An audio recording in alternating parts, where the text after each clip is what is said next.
Okay, Building a Classroom Community by Lynn. Oh, that's not in the center. Alright, the first domain of the classroom climate is the intellectual domain, which is one of the more important ones. Here I want to place an emphasis on clear-cut expectations for both the teacher and the student.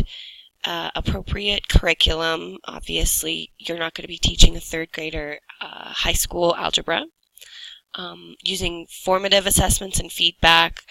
I'm more of a supporter of formative assessments than summative because they're really beneficial for both the student and the teacher. And here we'll be making relevance and connections in the classroom so they can use their skills and apply them to real life settings, which is probably one of the biggest important things in being a teacher. We'll also be using higher order thinking, the Socratic method, perspective, so here valuing each student's perspective, and then reflection. The social domain of the classroom climate puts emphasis on teamwork and communication skills. So I feel like in this day and age, a lot of our social skills are lost with technology. So the classroom's a good way to practice these skills because you obviously need to know how to communicate well and work with a team because that's a skill that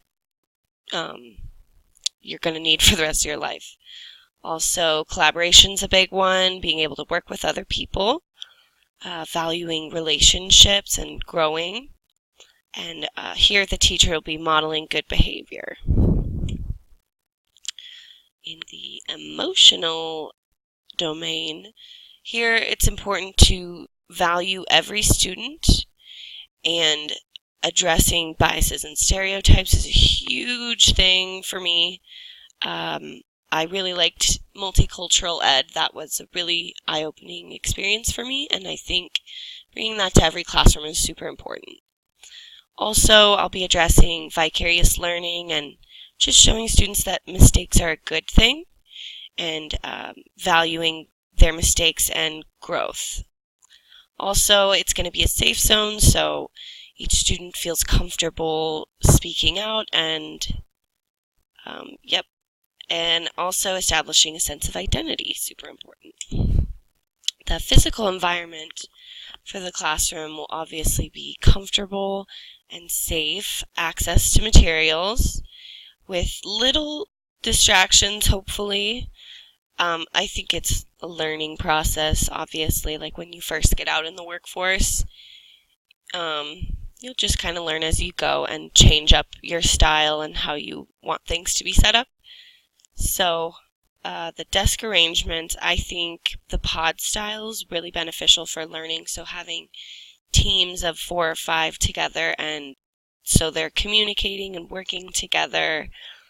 And yep, the teacher's desk probably will be in the back, so it's not a distraction.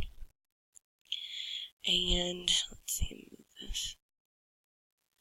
My big takeaway is that your classroom environment is more than just your setting.